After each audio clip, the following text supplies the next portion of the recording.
नमस्कार, झारखंडी जोहार। दोस्तों, आज हम लोग बात करेंगे जेटेट की खोरठा की। जेटेट खोरठा में सौंध माटी एक कृति है, उसे भी आप सभी को पढ़ना है। सौंध माटी कहानी और कविता का संग्रह है। सौंध माटी कहानी और कविता, ये दोनों का संग्रह है, कहानी का भी और कविता का भी। यदि इसमें हम बात करें तो इसमें कुल टोटल 10 कहानी है। कितने कहानी? 10 कहानी है और 31 कविता है। सौंध माटी कृति में कहानियों की कुल संख्या 10 है और कविता की कुल संख्या 31 है।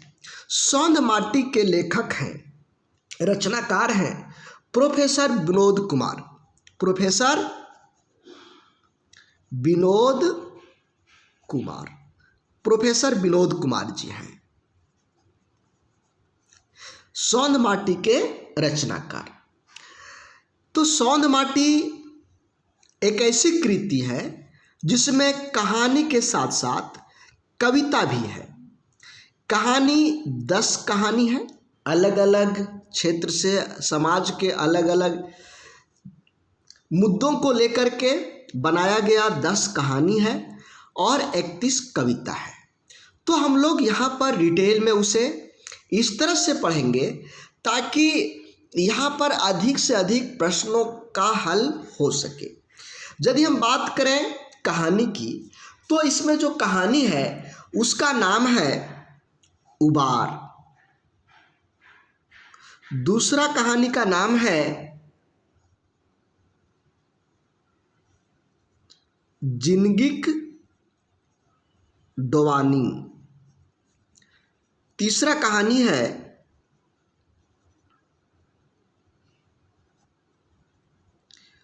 धुआं धंध। चौथा कहानी है माय के लोर। पांचवा कहानी है अजवायर भौजिक बेड़ाइल चेंगा। बेड़ाइल चेंगा। छठा कहानी है दू पैला जोंडरा।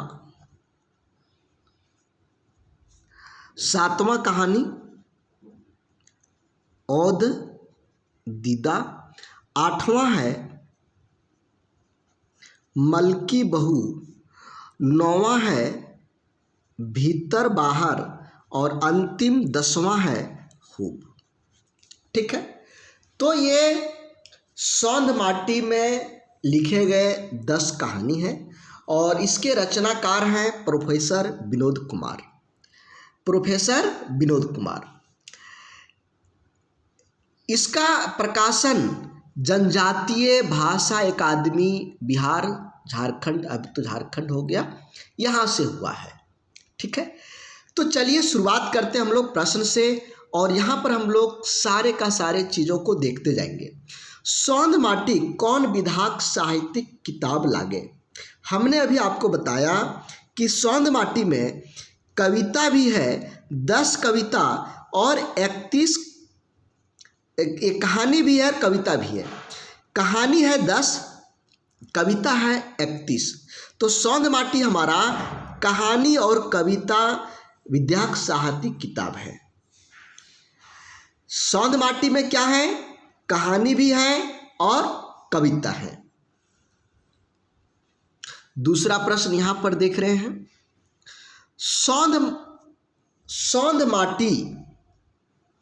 सौंध माटी किताबें कैगो कहानी सोझराइल गेल है, यानी कितना कहानी लिखा गया है। तो हमने अभी आपको बताया कि कहानियों की संख्या 10 है और कविता की संख्या 31 है।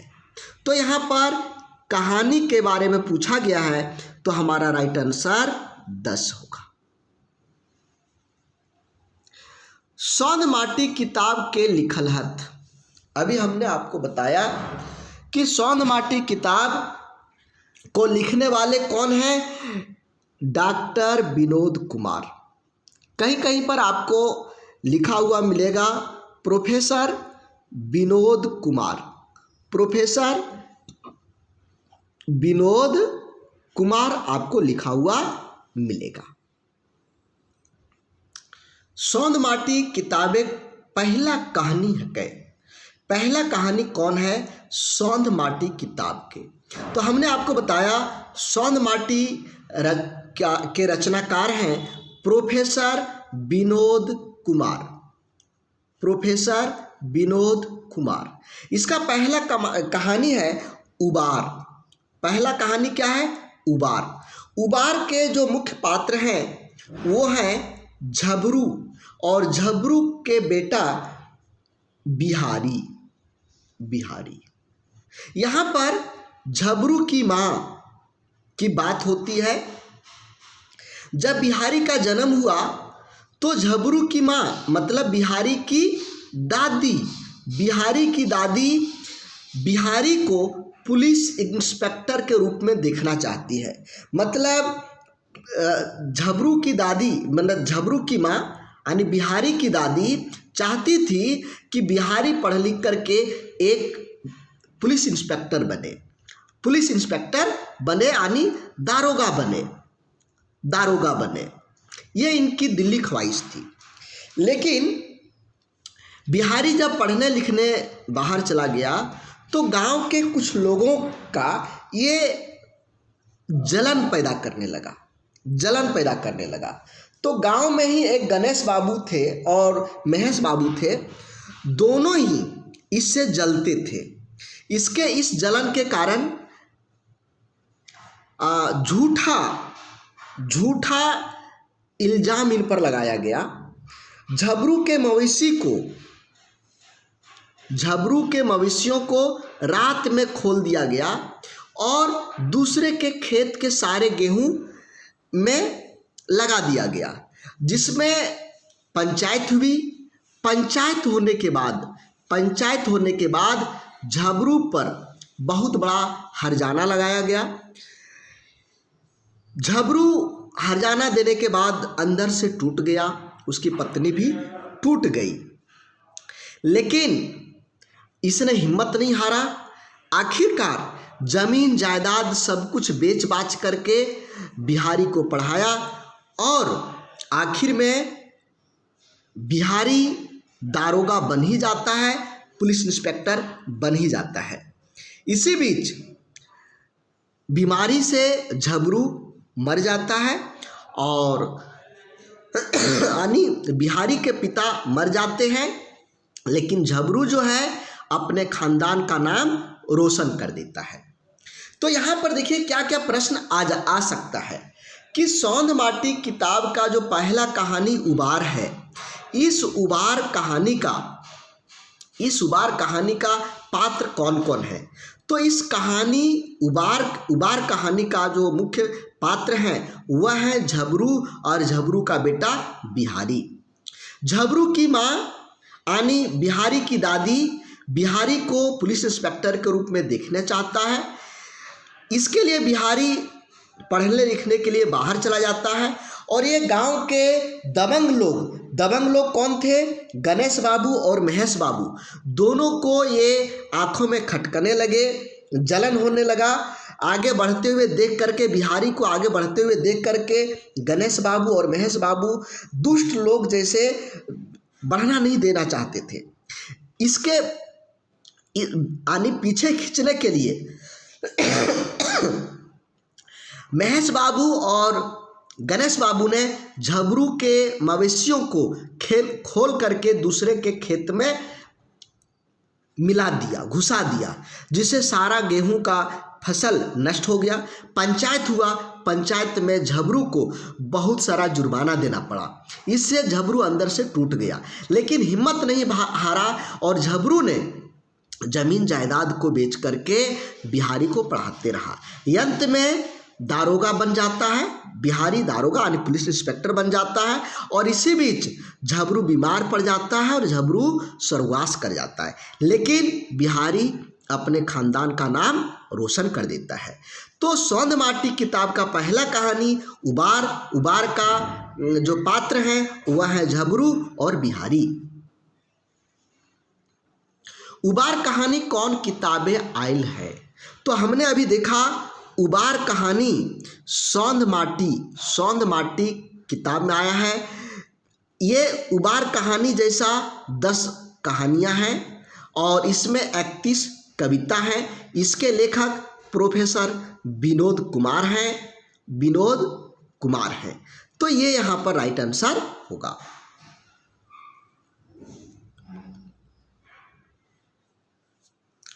एकर मध्य कौन कहानी विनोद कुमार के लिखल गलागे, यानी इसमें से कौन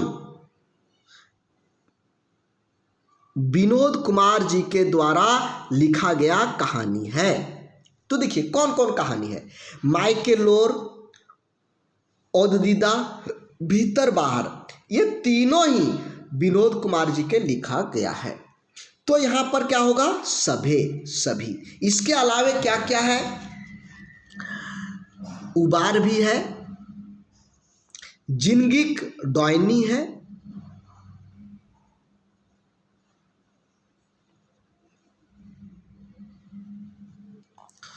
धुआंधंध है,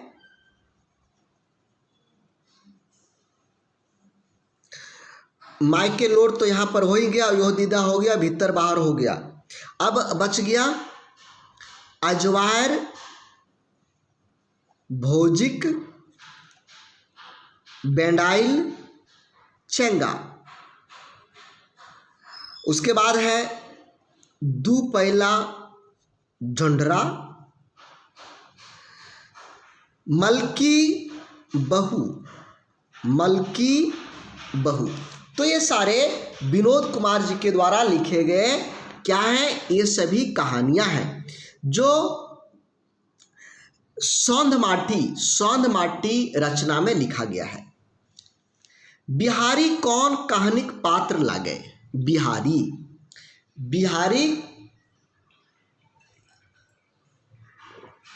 किसका पात्र है? तो बिहारी उबार कहानी का पात्र है।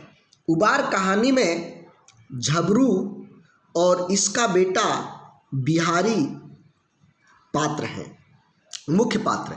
झबरू किसान है और इसकी माँ यानी बिहारी की दादी चाहती है कि बिहारी पुलिस इंस्पेक्टर बने, दारोगा बने। तो ये बिहारी अंत में दारोगा बन ही जाता है। तो ये उबार कहानी का है। उबार कहानी में पुलिस इंस्पेक्टर के बने हैं। तो उबार कहानी में बिहारी पुलिस इंस्पेक्टर बनता है और बिहारी झबरू का बेटा है। दोस्तों, यदि आप जेटेट की तैयारी कर रहे हैं, जेटेट में यदि क्षेत्रीय भाषा में आपका खोरठा है, तो दोस्तों मैं आपको कहूँगा कि आप अपना ज़्यादा समय बर्बाद मत करिए। कम समय में बेहतरीन चीज़ों के साथ तैयारी करिए। तैयारी करने के लिए हमारा ऐप आप डाउनलोड कर सकते हैं, एसबी एग्ज़ाम ऐप को डाउनलोड करिए। यहाँ पर खोरठा की जेटेट खोरठा की कोर्स अपलोड किया जा चुका है। वहाँ पर जाकर के कोर्स परचेज करिए।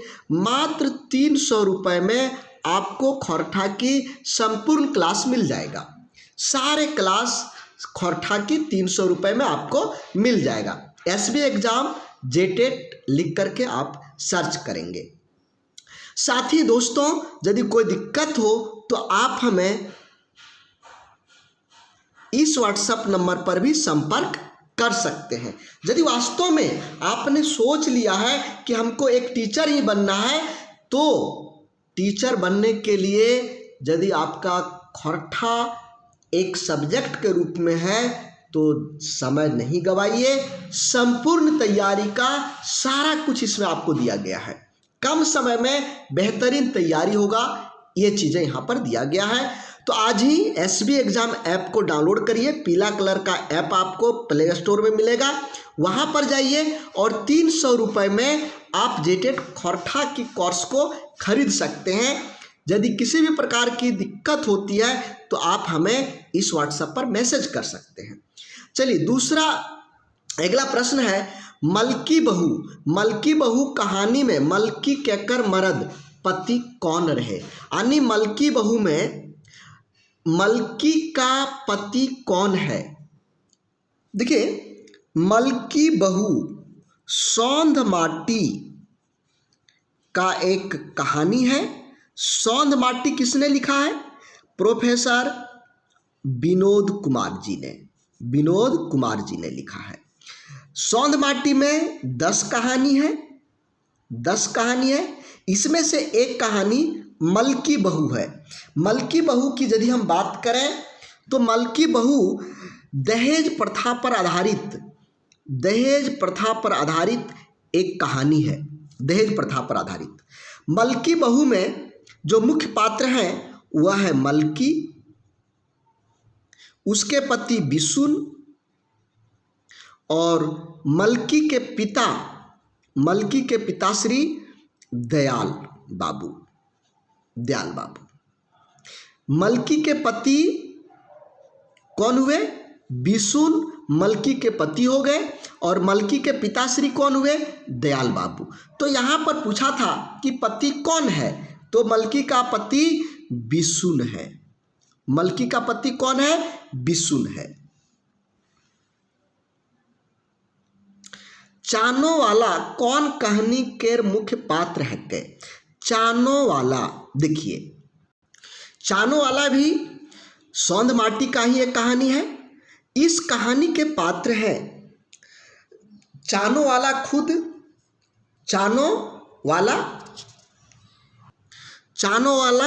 मौसमायत खुद है और लेखक स्वयं है। चानो वाली एक औरत है। मसोमात किसको कहा जाता है? जिसके पति मर जाते हैं। इसका पति जो है ये अपने गांव के जमींदार के यहाँ काम करते करते मर जाता है। मसोमात का जो पति है जमींदार के यहाँ काम करते करते मर जाता है। चूंकि चानो वाला यानी जो जमींदार है, जमींदार के यहाँ काम करने वाली जो औरत है मसोमात चानो वाला, ये एक इसको क्या कह सकते हैं, नीची जाति का, जिसको लोग छुआछूत की दृष्टि से देखते हैं, छोटी जाति की विधवा है। जमींदार के यहाँ पर काम करके ये अपने 2 बच्चों का पालन पोषण करती है, एक बेटा और एक बेटी का। यहीं पर जो चानो वाली है जमींदार के यहाँ पर रह करके अपना जीवन यापन करती है। चानो वाले का यदि हम बात करें तो ये इसमें दया, करुणा, ईमानदारी सारी गुण कूट करके भरा हुआ है। दया, करुणा, ईमानदारी सभी चीज़ें। इसे गांव वाले लोग, चूँकि यहाँ पर इसका मायका है, मानी ससुराल नहीं है, मायका है, तो गांव वाले बच्चे इसे चानो वाली कह करके पुकारते हैं। तो चानो वाली जो है ये ईमानदार, दया की मूर्ति, करुणा की मूर्ति है। सब लोग इसे चानो वाली मामा, चानो वाली दादी कह करके संबोधित करती है। इसको बहुत अच्छा लगता है। लेकिन एक ही दुख था कि गांव यानी उस गांव घर के छोटे बच्चे यदि कोई घर आवे या घर से बाहर जावे तो उसके अगल बगल के सभी लोगों का पैर छू करके प्रणाम करता है, लेकिन उसको कोई प्रणाम नहीं करता है। तो लेखक को इस बात का पता चल जाता, अनुभव हो जाता है कि चानो वाली जो है इसके चलते थोड़ा सा दुखी होती है, मन में दुख होता है कि सब लोग सभी को प्रणाम करता है लेकिन हमको कोई प्रणाम नहीं करता है। कारण क्या है? कारण है हम छोटी जाति वाले हैं। तो ये लेखक इसकी व्यथा को समझते हैं और इसकी मुराद पूरी करने की सोचते हैं। इसी बीच जब लेखक बाहर पढ़ने जाते हैं और उसी बीच चानोवाली की डेथ हो जाती है। लेखक इनका समाचार, डेथ की समाचार सुन करके वापस आते हैं। तब तक इनकी चिता जल रही होती है। तो ये चिता में अपनी एक लकड़ी दे करके आते हैं। तो उसकी माँ कहती है कि तुम्हारी जो दूसरी माँ थी वो चली गई, जो तुम्हारी दूसरी माँ थी वो चली गई, जिसने तुमको दूध पिलाकर पाला पोसा था। तो लेखक सोचते हैं कि ये समाज कितना पाखंडी है। जब दूध पिलाया करती थी उस समय वो छोटी जाति नहीं थी, लेकिन जब सम्मान देने की बात होती थी, पैर छूने की बात होती थी, तो वहाँ छुआछूत आ जाता था। तो यही है कहानी का मुख्य चीज़ें। तो चानों वाला कहानी के मुख्य पात्र कौन है?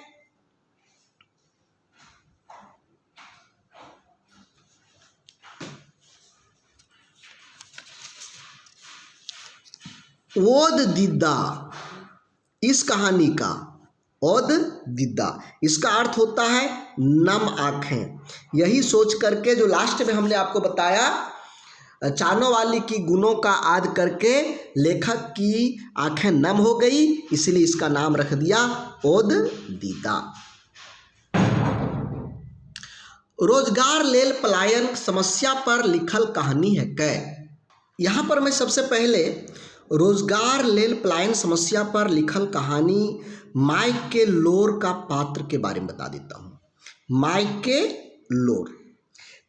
लोर रोजगार के लिए पलायन की समस्या पर लिखा गया एक कहानी है, जिसका मुख्य पात्र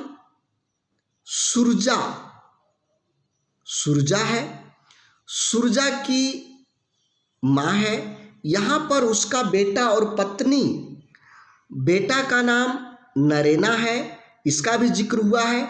इसकी सुरजा की पत्नी का भी जिक्र हुआ है। और सुरजा के पिताजी जिस जमींदार के यहाँ काम करते थे, उस जमींदार का भी जिक्र है। उसका नाम है गिरिजा बाबू। गिरिजा बाबू जमींदार हो गया। सुरजा एक जवान लड़का है। इसका बेटा का नाम नरेना है, इसकी एक पत्नी है, इसकी माँ है। इसका पिताजी गिरिजा बाबू के यहाँ काम करते करते ही मर गए और सुरजा के लिए कुछ कर नहीं पाए। सुरजा के लिए कुछ भी नहीं कर पाए, सुरजा को पढ़ा लिखा नहीं पाए और वही खजूर की छप्पर वाली झोपड़ी में सुरजा, उसकी माँ, उसकी पत्नी, उसका बेटा रहने को मजबूर था। सुरजा जब यहाँ पर देखा कि उसकी आर्थिक स्थिति ठीक नहीं होगी, तो बाहर प्रदेश में जाकर काम करने के लिए सोचता है। गिरिजा बाबू के यहाँ सुरजा काम करने से इनकार करता है और प्रदेश में जाकर के काम करने के लिए सोचता है। लेकिन सुरजा की जो माँ है वह नहीं चाहती है कि सूरज कहीं बाहर जाकर के कमाई का जाए, मतलब घर में ही वो काम करे, जमींदार के यहाँ वो काम करे। लेकिन सुरजा अपनी माँ की बात को नहीं मानता है और वह कमाने के लिए, काम करने के लिए कलकत्ता चले जाता है। उसी समय सुरजा की माँ दहाड़ मार करके रोती है कि हमको छोड़ करके बेटा अपनी पत्नी और बच्चों के साथ रोजगार के लिए कलकत्ता चले जाता है। तो यहाँ पर जो उसकी माँ दहाड़ मार करके रोती है, इसीलिए इसका नाम रख दिया माइके लोर, मतलब माँ का आँख की आंसू। तो ये कहानी है। तो रोजगार समस्या पर क्या लिखा गया है? माइके लोर। जंगली कौन कहानी के मुख्य पात्र ला गए? जंगली है जिंदगी डोवानी। देखिए ये अभी के बेरोजगार के लिए सटीक कहानी है। अभी के बेरोजगार, शिक्षित बेरोजगार लोग काम के आस में, नौकरी के आस में बेचारा बूढ़ा हो जाता है, फिर भी नौकरी नहीं मिलती है। गांव वाले उसे सम्मान देना बंद कर देते हैं, उनकी भाभियां बंद कर देती है सम्मान देने के लिए। जब कोई सहपाठी के यहाँ शादी होता है तो वो खाली हाथ जाता है, जिससे सहपाठी के द्वारा भी उपहास उड़ाया जाता है। तो यहाँ पर वही कहानी है जंगली का। जंगली जिंदगी डोवानी का एक पात्र है जंगली, और ये युवा बेरोजगार है, लेकिन ये बेरोजगार होते हुए मैंने बेरोजगार में ही बूढ़ा हो जाता है। इनकी सहपाठियों की शादी होती है, वहाँ पर वो खाली हाथ जाता है। खाली हाथ जाने से उसे शर्मिंदगी महसूस होती है, लोग उसके उपहास उड़ाते हैं। अंत में इसकी माँ 100 रुपये देकर के रोजगार करने को कहती है, कोई व्यवसाय करने को कहती है कि कोई छोटा मोटा भी दुकान कर लो ताकि तुम्हारी शादी हो जाए। इसकी शादी भी नहीं हो रही है। तो इसी तरह की हाल अभी के बेरोजगार युवाओं का है। चलिए 13वां प्रश्न है, सौंध माटी कहाँ से प्रकाशित भइल है? तो सौंध माटी का प्रकाशन जनजातीय भाषा अकादमी बिहार पहले था, अब झारखंड हो गया, जनजातीय भाषा अकादमी से हुआ है। सौंध माटी के पहल संस्करण कौन साल निकलल है? सौंध माटी का पहला संस्करण 1990 में निकला था, और दूसरा संस्करण 2017 में निकला है। सौंध माटी किताब दोसराक बेर कहिया छपले? दोसराक बेर 2017 में, पहलका बेर 1990 में और दूसरका बेर 2017 में। अगला प्रश्न है, सौंध माटी किताबेक कहानी गुला एक नजरे कौन भावे खके? यानी सौंध माटी के जितने भी कहानी है, सभी का जो भाव है वो क्या भाव लेकर के आया है? सौंध माटी कहानी, जो सौंध माटी में 10 कहानियां हैं, 10 कहानियों को यदि हम देखें तो आप क्या देखेंगे? उसमें सामाजिक भाव, सब समाज के बुराइयों पर आधारित कहानियां हैं। तो यहाँ पर यह सामाजिक कहानी हुआ।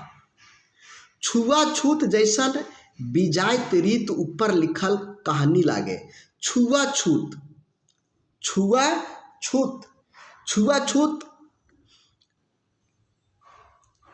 किसके, कौन सा कहानी जो छुआछूत पर आधारित है? ओद दिद्दा, चानो वाली दादी। जो लेखक को दूध तो पिलाया, उसका जीवन को बचाया, लेकिन सम्मान नहीं मिल पाया क्योंकि ये छोटी जाति की थी। चानो वाली दादी। गुनेश्वर बाबू कौन कहानी में आयल है? गुनेश्वर बाबू कौन कहानी में आयल है? तो गुनेश्वर बाबू खूब कहानी में आयल है। ककरा में? खूब में। गुनेश्वर बाबू खूब कहानी के पात्र हैं। इसमें 2 पात्र हैं, एक दामोदर और दूसरा गुनेश्वर बाबू। दामोदर एक गरीब आदमी है और ये अपनी जिंदगी नहीं करना चाहता, पढ़ाई करना चाहता है। और गुनेश्वर बाबू जमींदार है। कौन है? जमींदार। गुनेश्वर बाबू कौन है? जमींदार है। लेकिन इसकी पढ़ाई लिखाई गुनेश्वर बाबू को खटकता है। फिर भी दामोदर आगे चल करके दारोगा बन जाता है। और गुनेश्वर बाबू तीर्थ यात्रा पर निकलते हैं। जब वापस लौट रहे होते हैं तो धनबाद में इनकी माँ की तबीयत बिगड़ जाती है वहाँ पर कोई इनको मदद करने वाले नहीं होते, क्योंकि इनकी पैसा तीर्थ यात्रा में खर्च हो जाता है। उसी समय दामोदर की याद आती है और उन्हें पता चलता है कि दामोदर धनबाद में ही है, और दामोदर के पास में जाकर के इन्होंने अपनी व्यथा सुनाई, और दामोदर जी ने, जो दारोगा हैं, इन्होंने बहुत सारी मदद किया, उनकी आवभगत किया, जिसके चलते गुनेश्वर बाबू का मन पिघल जाता है और वो सोचते हैं कि गांव के सभी बच्चे पढ़े लिखे उच्चा पद पर जाएं, उच्चा पोस्ट पर जाएं, और अंत में दामोदर जी से गुनेश्वर बाबू क्षमा मांगते हैं। तो ये है हुब से। दामोदर कौन कहानी में आयल है? तो अभी हमने आपको बताया दामोदर, हुब, दामोदर और गुनेश्वर बाबू ये दोनों ही हुब कहानी में आयल है। गुनेश्वर बाबू का हृदय परिवर्तन कैसे हुआ है? गुनेश्वर बाबू का हृदय परिवर्तन कैसे हुआ, क्या करने से हुआ? तो हम लोग जान रहे हैं कि गुनेश्वर बाबू जब तीर्थ यात्रा से लौट रहे थे तो उनकी माँ की तबीयत खराब हो गई। उस समय दामोदर जी ने, जो दारोगा हैं, धनबाद में पोस्टेड हैं, इन्होंने बहुत मदद किया। तो दामोदर के उपकार से इनका परिवर्तन, हृदय परिवर्तन होता है। गंगा तीर्थ करेल कौन गेल रहले, गंगा सागर तीर्थ करेले कौन गेल रहले। गंगा सागर तीर्थ करेले कौन गेल रहले। तो अभी हम आपको बताएं कि गुनेश्वर बाबू परिवार गंगा सागर का तीर्थ करने के लिए गया था और वापस लौटते समय उसकी माँ की तबीयत खराब हुई थी। तीर्थ करते घूरते के बीमार हो जाएंगे। तो यहाँ पर गणेश बाबू के माए तीर्थ से जब घूम रहे थे उस समय उसकी माँ का तबीयत खराब हुआ था। गुनेश्वर बाबू की माए। सिराजुद्दीन कौन कहानी के पात्र लागे। सिराजू कौन कहानी के पात्र लागे। देखिए ये कहानी है भीतर बाहर, जो सौंध माटी के अंतर्गत है। ये एक सांप्रदायिकता पर लिखा गया कहानी है। सिराजू अलग धर्म संप्रदाय होते हुए इसके अंदर इंसानों का गुण है। इस इंसानों के गुण के कारण समाज के हर लोग इसको आदर सत्कार देते हैं। तो यही है बाहर भीतर सौंध माटी कहानी, जो सांप्रदायिकता पर आधारित है। इसका एक पात्र सिराजू है। यहाँ जो कहानी है उसका नाम है अजवार भोजिक बेंगडाइल चेंगा, यानी जिसका कोई काम नहीं है उसके बेटा क्या होते हैं, बिगड़ल होते हैं। तो यहाँ पर जो कहानी है इसका इसमें होता क्या है कि लेखक का रिश्ते में एक भाई है जो पढ़ लिख करके नौकरी लग जाते हैं कोर्ट में पेशकार की नौकरी लग जाते हैं, जो नौकरी करते करते 10 बच्चे पैदा कर देते हैं। और इनकी जो पत्नी है वो मूर्ख है, बिगड़ेल औरत है। ये अपने बच्चों को पढ़ाना लिखाना नहीं चाहती है। इनके बच्चे जो मन में आते हैं वो करते हैं। बच्चे छुट्टा छोड़ दिए जाते हैं। बच्चे आम चुनने जाते हैं, बरसात में मछली मारने जाते हैं, और बच्चे जो कुछ भी करके लाते हैं इससे जो ये बिगड़ेल औरत है खुश होती है। इसी द्रव्यमान लेखक बाहर से पढ़ करके आते हैं और घर का हालत देख करके उन्हें बहुत दुख होता है और वे अपने बिगड़ल भौजी को समझाते हैं। इस द्रव्यमान उनकी जो बिगड़ल भौजी है वो समझती है और वो अपने बच्चों को शिक्षा के लिए तैयार हो जाती है, स्कूल में नाम लिखाने के लिए कहती है। अगला प्रश्न है दू पहला जोंड्रा कहानी में छौला के की नाम हले। छौला, देखिए यहाँ पर प्रश्न है छौला। छौला किसना के नाम होले? किसका? इसमें एक मेहनत कश गरीब समुदाय की मार्मिक दशा का चित्रण किया गया है, जो सूपा दौरा बुन करके अपने छोटे परिवार का पेट पालन करता है। तो यहाँ पर किसना, किसना दू पहला जोंडरा के कहानी का नायक है। जंगली के माय मरे के घरी जंगली के कितना रुपया दे के बिजनेस करे के सलाह दे रहले। जंगली के माय मरे, जब जान रहे ना कि जंगली क्या है, पढ़ा लिखा जुआ बेरोजगार है, जिसको कोई काम नहीं मिल पा रहा है, लोग इससे शादी नहीं करना चाह रहे। जब शादी दूसरे अपने सहपाठी के शादी यहाँ जाते हैं तो खाली हाथ जाने पर इसका उपहास होता है। इसके गांव घर के जो भाभी लोग हैं इनका उपहास उड़ाती हैं। तो इसकी जब इसकी माँ मरने पर हो जाती है तो 100 रुपये दे करके कहती है कि कुछ बिजनेस करो ताकि आगे का जीवन सुधरे, ताकि आगे का जीवन सुधरे। किसना बाप कौन पैसा करो हले? दू पहला जोंडरा कहानी में किसना एक पात्र है। किसना एक पात्र है, किसना। और किसना के बाप सूप दौरा बुने के काम करो हले। सूप दौरा बुने के काम करो हले। तो किसना बाप कौन पैसा करो हले? किसना पैसा मतलब काम, बिजनेस जिसको कह सकते हैं, व्यवसाय उसका क्या था? तो किसना बाप का व्यवसाय था सूप दौरा बुनना। कथित छोटे जात के विधवा जनिक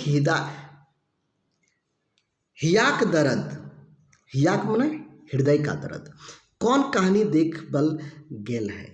ककरा में देख बल गेल है? देखिए, छोटे जात के विधवा औरत जिसको हम लोग चानो वाली दादी, चानो वाली मामा पात्र के रूप में देखे हैं, वह कहानी था योधदिद्दा यानी आंसू, आँख की आंसू। तो ओददिद्दा कहानी है। इसमें चानो वाली एक विधवा है जो नीची जाति की है, छोटी जाति की है। इसकी दर्द को बतलाया गया है। सौंध माटी किताबें कहानी कौन टाह के? इसमें से कौन सा कहानी जो है सौंध माटी किताब का है? तो हम लोग जानते हैं मलकी बहू सौंध माटी का है। और अंतिम प्रश्न आज का, ओददिद्दा शीर्षक के अर्थ की होवे? तो ओददिद्दा शीर्षक का अर्थ क्या होता है, ये यहाँ पर पूछा गया है। तो लोअर भिंजल आँख मतलब आँखों में आंसू, आँखों में आंसू, आँखों में आंसू।